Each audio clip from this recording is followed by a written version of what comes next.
Hello students, good morning to all of you. Today I am going to teach you History Class 9 Chapter 2 and headline of the chapter is Socialism in Europe and Russian Revolution. ये second chapter है Socialism in Europe. Europe में समाजवाद कैसे आया और उसके बाद यूरोपीय कंट्री में समाजवाद आने पर सबसे रशिया जो कंजर्वेटिव कंट्री था उसमें भी समाजवाद कैसे प्रवेश किया। एज यू नो कि रशिया सबसे पिछड़ा हुआ देश था डेमोक्रेटिक मामले में, सोशलिज्म मामले में, इक्वालिटी के मामले में। क्योंकि वहां पर रशिया में 1917 में वहां रशियन रिवॉल्यूशन होता है। रशियन रिवॉल्यूशन क्या होता है, क्या कारण था, उसी के संदर्भ में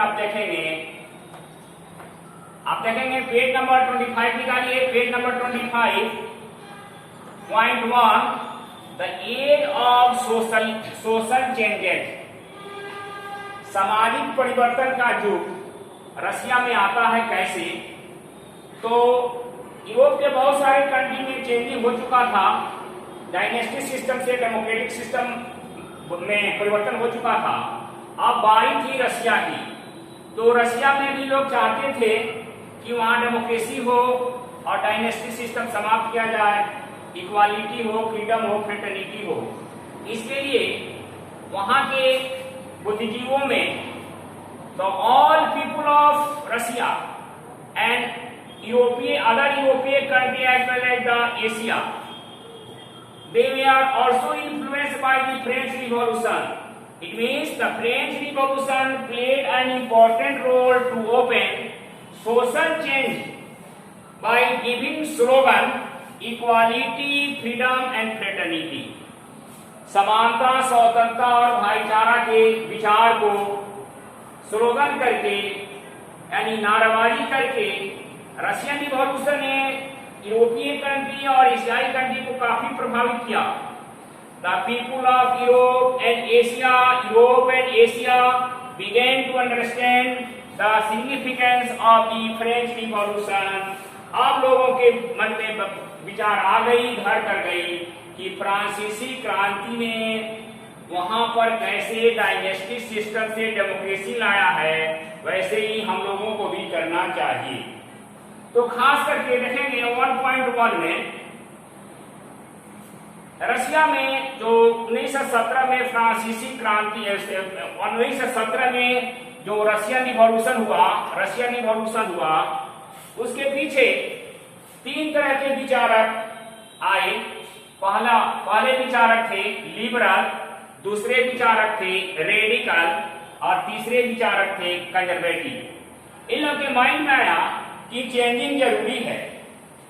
तो सबसे पहले लिबरल की हम एक्सप्लेन करेंगे। लिबरल का व्यू क्या था, सामाजिक परिवर्तन, राजनीतिक परिवर्तन, आर्थिक परिवर्तन के पीछे लिबरल लोगों का क्या व्यू था। तो लिबरल लोग एक ऐसे राज्य को चाहते थे जिसमें सभी धर्म के लोग रहें समानता के साथ। Liberal wanted to tolerate all religion. They wanted such a nation in which all religions will live happily, and they opposed the dynasty system. Liberal लोग डायनेस्टी सिस्टम के विरोधी थे और उनके निरंकुश शक्ति का विरोध करते थे, असीमित शक्ति का विरोध करते थे। Liberal also wanted to safeguard the right to individual, यानी व्यक्ति के, नागरिकों के अधिकारों की सुरक्षा चाहते थे। और they wanted to parliamentary system of government, वे जनता द्वारा इलेक्टेड प्रतिनिधात्मक सरकार चाहते थे, पार्लियामेंट्री सिस्टम चाहते थे। And they also want to provide right to vote to only rich men, not women और not poor men। लेकिन ये लिबरल लोग आंशिक रूप से डेमोक्रेटिक थे, कंप्लीटली डेमोक्रेटिक नहीं थे, because they wanted to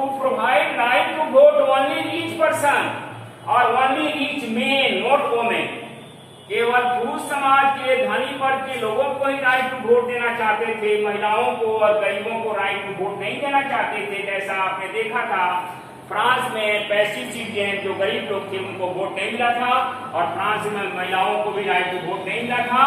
Russia में भी यही स्थिति उत्पन्न हुई। अब आएंगे सेकंड पॉइंट देखेंगे, रेडिकल व्यू, रेडिकल विचारकों का क्या विचार था। तो रेडिकल लोग ऐसे राज्य को चाहते थे जो मेजोरिटी पर आधारित शासन व्यवस्था हो, जहां पर पॉपुलेशन का बहुमत वाले लोगों का शासन हो, ये लोग चाहते थे।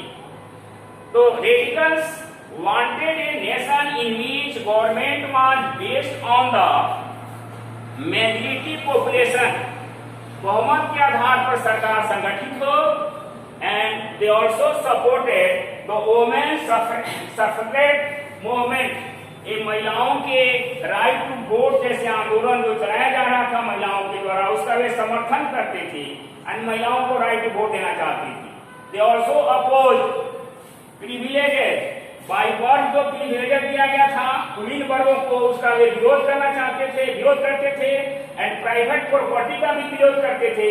क्या कि वे चाहते थे कि प्राइवेट प्रॉपर्टी का क्या था कि private property is the root of all evils. राज्य में, देश में सारी बुराइयों का जड़ प्राइवेट प्रॉपर्टी है, क्योंकि प्राइवेट प्रॉपर्टी वाले लोग, उद्योगपति लोग अपने पैसे लगाकर उद्योग में प्रॉफिट जो कमाते हैं और उस प्रॉफिट करने वाले मजदूरों को उसमें से कुछ भी शेयर नहीं करते हैं, उनका शोषण करते हैं, इसलिए प्राइवेट प्रॉपर्टी को वे लोग एबॉलिश करना चाहते थे। नेक्स्ट आएंगे कंजर्वेटिव। तो कंजर्वेटिव विचार, जिसको तकियानुसी विचार कहते हैं, पुराने विचार, परंपरागत विचार रखने वाले लोगों का ख्याल था। ये लोग रेडिकल और लिबरल दोनों विचारों के अपोज करते थे, यानी रेडिकल विचार और लिबरल विचार वाले का ये लोग विरोधी थे, कंजर्वेटिव लोग। And the conservative oppose the liberals and radicals, ये दोनों का अपोज करते थे।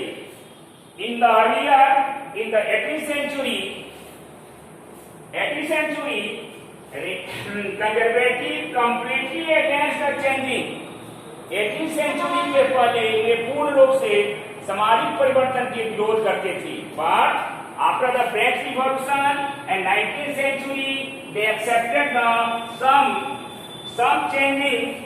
19th century में वे कुछ परिवर्तन करना चाहने लगे, but slowly and wanted they past, वे ऐसा परिवर्तन करना चाहते थे जो अतीत की भी रेस्पेक्ट किया जाए, पुरानी परंपराओं का भी सम्मान हो, ऐसा परिवर्तन करना चाहते थे, और वो भी स्लोली रेस्ट। Next day